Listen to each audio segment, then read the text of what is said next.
আসসালামু আলাইকুম। সবাই কেমন আছেন? আশা করি যে যার মতো করে সবাই ভালো আছেন। আমিও ভালো আছি আলহামদুলিল্লাহ।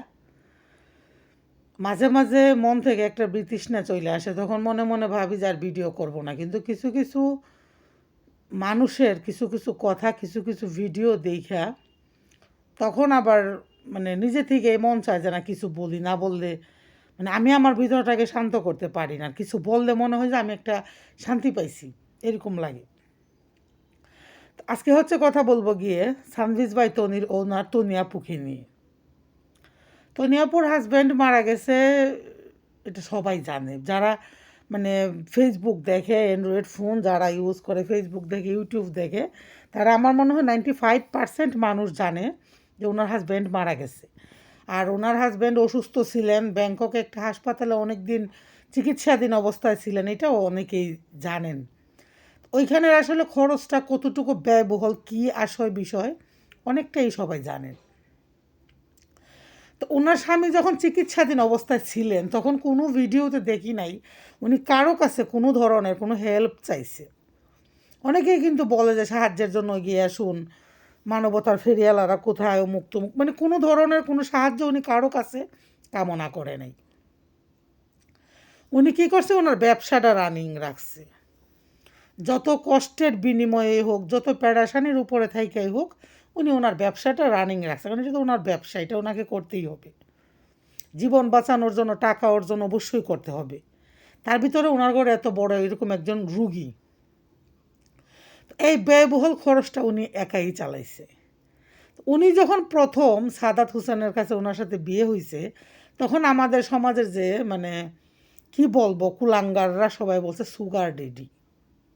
মাইনা নিলাম সুগার ডেডি। সুগার ডেডি তো তোমাদের সাথে উনি ভাগ করে নেয় বা তোমাদের বলে নাই যে সুগার ডেডির সাথে এসে একটা রাত ঘুমাও। ওনার সুগার ডেডি নিয়ে উনিই থাকছে। বা কোনো দিন তোমাদের কাউরে বলে না যে তোমাদের হাজব্যান্ডরে বা তোমাদের বাবারে, তোমাদের বাইরে, তোমাদের ছেলেরা আমারে এক রাত্রের জন্য কর্জ দাও। ওনার সুগার ডেডি নিয়েই উনি ছিল, ভালো ছিল, হ্যাপি ছিল। এত কিছুর পর যখন এখন লোকটা মারা গেল, একজন মানুষ মারা গেছে, আমরা আসলে কতটা নিকৃষ্ট জাতি, মানে কতটা পাপিষ্ট হলে মানুষ এইরকম করতে পারে। এখন যখন ওনার হাজব্যান্ড মারা গেছে, ওনার আগের যে মেয়েটা, ওটার কথা আমি বাদই দিলাম, ওনার যে এখনের যে ছেলেটা,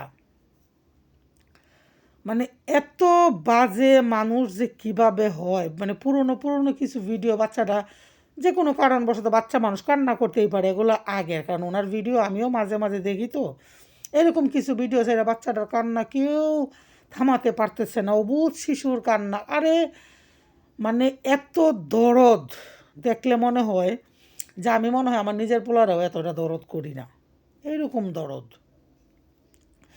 এত দরদ যদি তোদের আসেই ভালো কথা।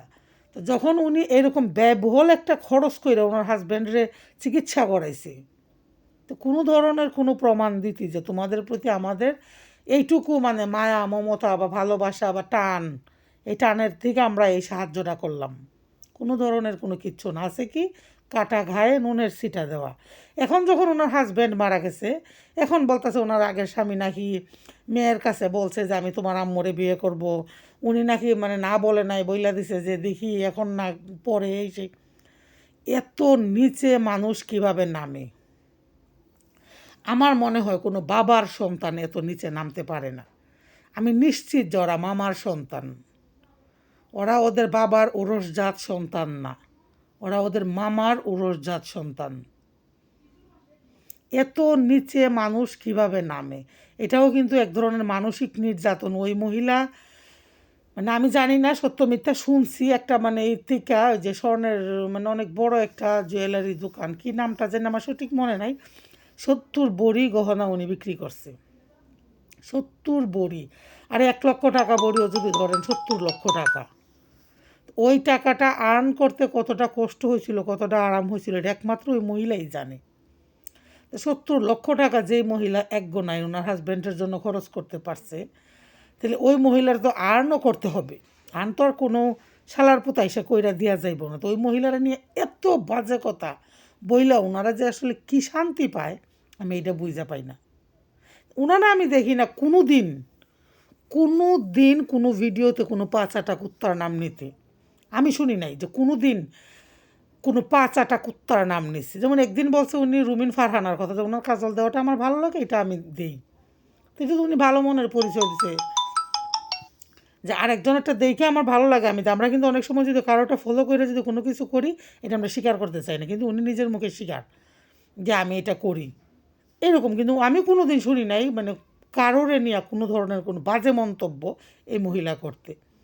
ওনারে দেখি শুধু উনি লাইভে আইসে উনি ওনার প্রোডাক্ট সম্বন্ধে বলে, সেটা গায়ের জামা হোক, পায়ের জুতা হোক, যে কোনো কিছু উনি ওনার প্রোডাক্ট সম্বন্ধে একটা কিছু বলে, কিন্তু কোনো পাঁচাটা কুত্তারে নিয়ে কোনো কিছু বলে না। তো আমি সবার কাছে দুই হাত জোর করে অনুরোধ করে বলবো যে এই মহিলাটাকে সুস্থ স্বাভাবিকভাবে বাঁচতে দিন।